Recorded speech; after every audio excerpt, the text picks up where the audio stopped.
குடிபோதையில் அரைகுறை ஆடையில் ஆண் நண்பருடன் லட்சுமி மேனன் கசிந்த சிசிடிவி காட்சிகள். தமிழ் மற்றும் மலையாள சினிமாவின் பிரபல நடிகை லட்சுமி மேனன் கொச்சியில் உள்ள 5 நட்சத்திர ஹோட்டல் மதுபான விடுதியில் நடந்த தகராறில் சிக்கியுள்ளார். இந்த சம்பவம் மற்றும் வைரலான வீடியோக்கள் இணையத்தில் பரபரப்பை ஏற்படுத்தியுள்ளன. ஆனால் இவை நிஜமா அல்லது ஏஐ தொழில்நுட்பம் மூலமாக உருவாக்கப்பட்டவையா என சந்தேகம் எழுந்துள்ளது. கடந்த ஞாயிறு இரவு கொச்சி பானர்ஜி ரோட்டில் உள்ள வெலாசிட்டி பாரில் லட்சுமி மேனன் தனது நண்பர்களுடன் மிதுன், அனீஷ், மோனலுடன் இருந்தார். அப்பொழுது ஐடி ஊழியர் ஒருவர் அலியர் ஷா சலீம் மற்றும் அவரது நண்பர்களுடன் வாக்குவாதம் ஏற்பட்டது. எத்தனை பேர் எப்படி சமாளிப்பீர்கள் என்ற கேள்வி தகராறாக மாறியது.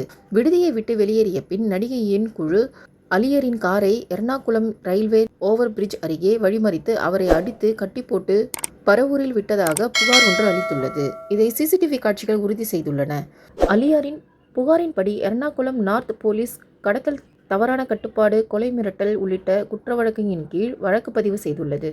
மிதுன், அனீஷ், சோனமுல் கைது செய்யப்பட்டு சிறையில் அடைக்கப்பட்டுள்ளனர். லட்சுமி மேனன் தலைமறைவாக இருப்பதாகவும் அவரை தேடி வருவதாகவும் போலீசார் தெரிவித்துள்ளது. நடிகை முன்ஜாமீன் கோரி கேரளா உயர்நீதிமன்றத்தில் விண்ணப்பித்துள்ளார் என்ற தகவலும் கசிந்துள்ளது.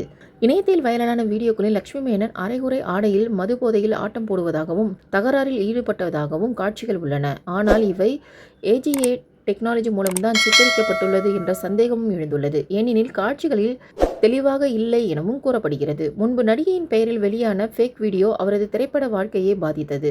இப்பொழுது இந்த சம்பவம் அவரது தொழில்நுட்ப வாழ்க்கையை பாதிக்கலாம். லட்சுமி மேனன் சுந்தரபாண்டியன், கும்கி, ஜிகர்தண்டா படங்களின் மூலம் புகழ்பெற்றவர் என்பது குறிப்பிடத்தக்கது.